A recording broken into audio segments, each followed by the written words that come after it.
Eh bien bonjour et bienvenue sur l'espace dédié au site mécaniqueuniverselle.net. Le site qui se propose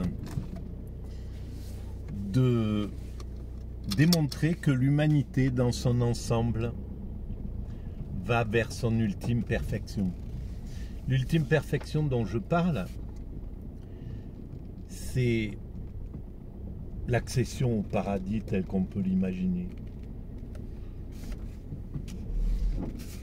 C'est-à-dire la paix universelle, la fraternité absolue, un monde complètement unifié, universalisé. L'homme qui n'est plus un loup pour l'homme et qui a résolu toutes ces questions métaphysiques. Pourquoi nous sommes présents sur cette planète? Pourquoi l'humanité est apparue? Quel est son rôle? Quel est son sens? Et au fond, l'accession au divin facile, à travers l'extase, l'éveil, le nirvana. Voilà. Ça, c'est pour l'introduction. Je vais continuer les deux vidéos que j'ai commencées sur l'idée de la pathologie, de nos pathologies. Donc j'ai parlé dans les vidéos précédentes de la pathologie qui conduit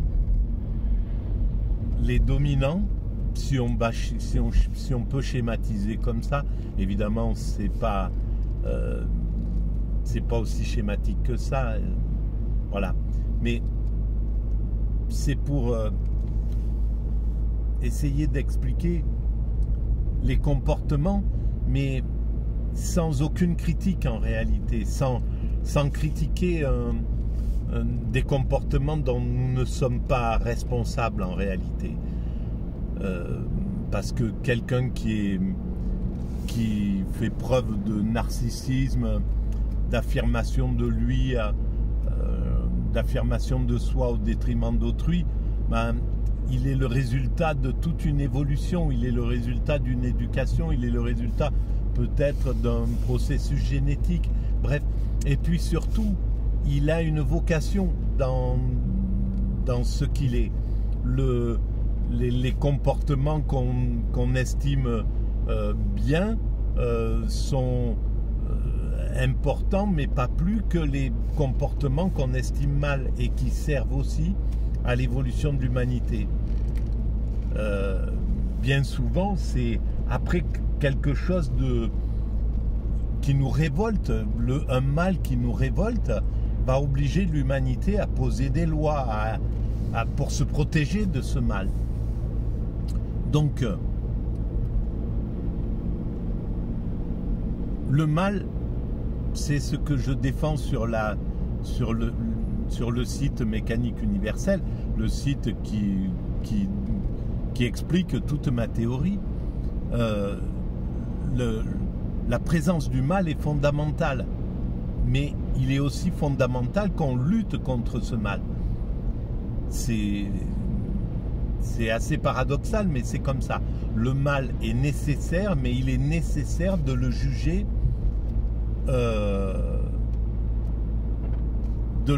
non nécessaire en fait, pour pouvoir le combattre et le faire diminuer progressivement dans l'évolution. Parce que l'évolution, elle est lente, c'est une sorte de décompression progressive de l'ego, du narcissisme de l'humanité. Et donc ça prend des millénaires, ça prend des centaines de milliers d'années pour arriver à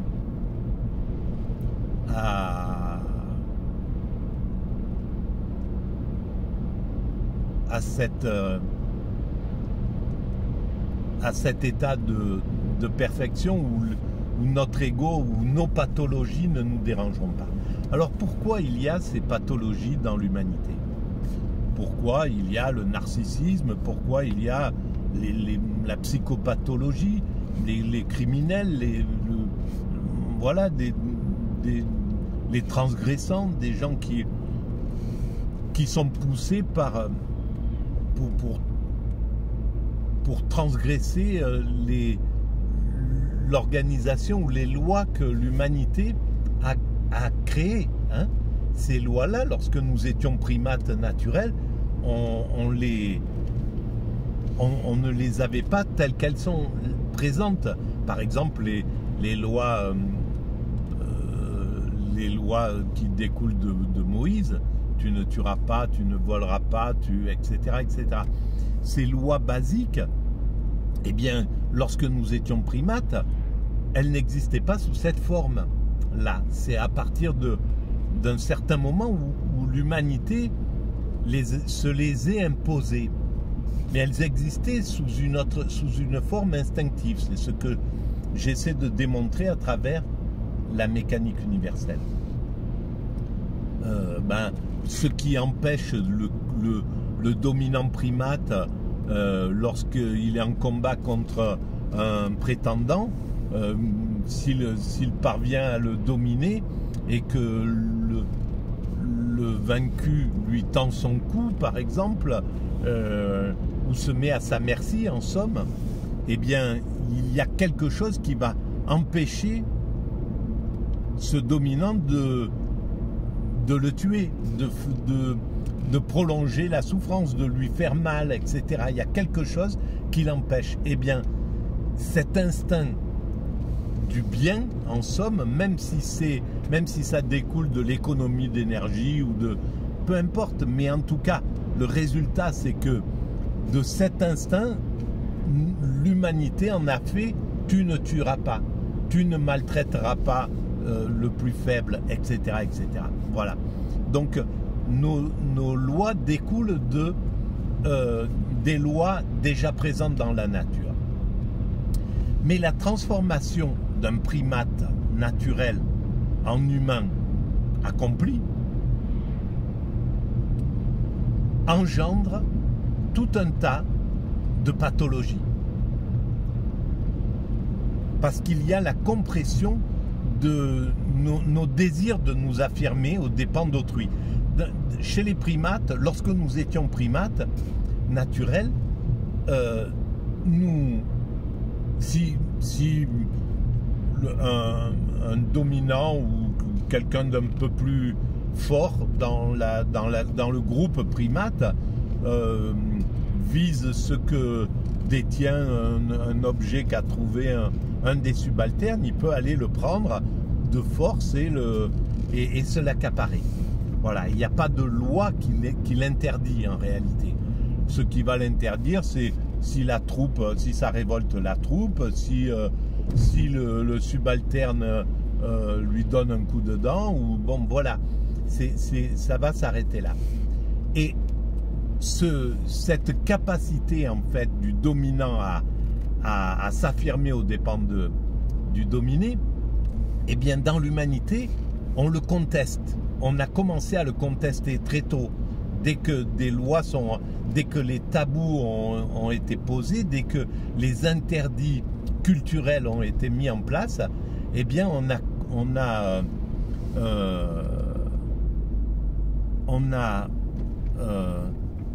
contesté en fait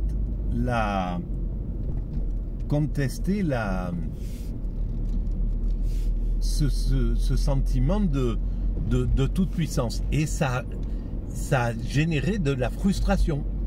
Alors, dans la frustration, si on nous interdit, par exemple, on convoite quelque chose qui nous fait plaisir, mais c'est pas à nous, etc. Et pourtant, on a toutes les... personne nous regarde, on peut le voler. On va être soumis, cette pulsion va être soumise à notre morale, à notre éthique. Notre éthique va dire tu dois pas le faire, il faut pas le faire, et même si ça te fait vraiment plaisir, ça n'est pas bien, la morale te l'interdit, la loi te l'interdit, etc. Donc ne le fais pas et on va se faire du mal à soi-même, on va s'interdire de prendre du plaisir à faire quelque chose d'illégal. Et donc ça, c'est lié, à mon sens, moi je le schématise comme ça, à la névrose. Le névrosé va se faire du mal à lui-même. Par exemple, quelqu'un vient et nous fait du mal, on a la possibilité de se venger. Mais c'est la morale, l'éthique, la loi nous interdit de le faire. Et donc, on va garder cette frustration, on va se faire du mal à soi-même. Alors, le névrosé va se faire du mal à lui-même. Il est dans la ligne normale de l'évolution de l'humanité. Par contre, celui qui va vouloir quand même se venger, par exemple, pour reprendre cette expérience-là, celui qui va vouloir se venger tout en restant dans la légalité sans se faire prendre, ça va être le psychisme narcissique, en somme. Il va vouloir transgresser sans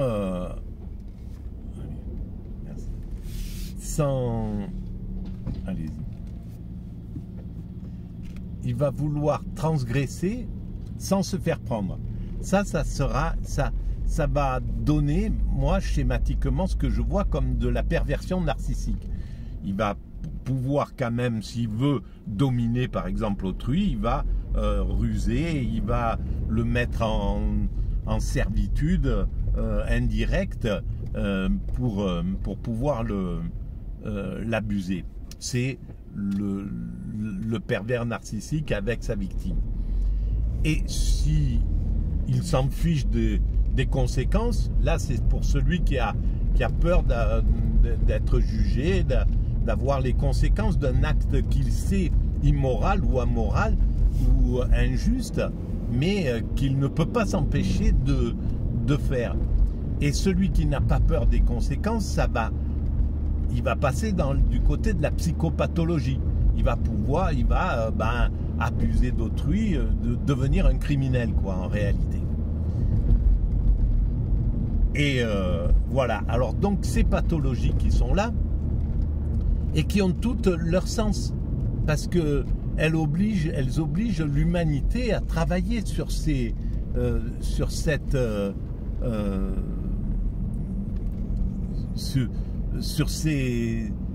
résultats de ces pathologies. Et donc, elles permettent à l'humanité de faire évoluer le droit, de faire évoluer la loi. Par exemple, un cas simple. Il y a eu, dans l'affaire MeToo, il y a eu un grand producteur, qui abusait de son pouvoir pour abuser de certaines femmes. C'est la perversion narcissique qui le conduisait à pouvoir abuser comme ça. Il savait que c'était pas juste, mais il savait très bien que son pouvoir qu'il abusait de son pouvoir pour faire ça. Il n'y avait pas de loi complètement bien définie, donc il profitait un petit peu d'une sorte de vide juridique. Il n'était pas le seul, hein. Il y en avait voilà, dans tous les milieux. C'est pas qu'à ce niveau-là, on peut le retrouver à la poste ou dans n'importe quelle entreprise, dans n'importe quel système, dans l'art, voilà.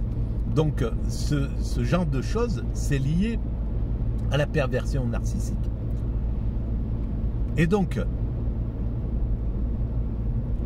il a abusé, il a profité de ce pouvoir, et à un certain moment, eh bien, l'humanité a décrété que ça, c'était plus possible, etc. la puissance de la contestation des femmes, des victimes, bien souvent, etc., a fait que, eh ben, cet homme-là, il a été jugé. Il est en prison. Et il sert, en fait, il n'est pas plus mauvais que quelqu'un d'autre. Il n'est pas, c'est pas simplement la société humaine va choisir, va le prendre pour être un contre-exemple, pour servir d'exemple et pour devenir une icône du côté négatif, pour que l'humanité puisse changer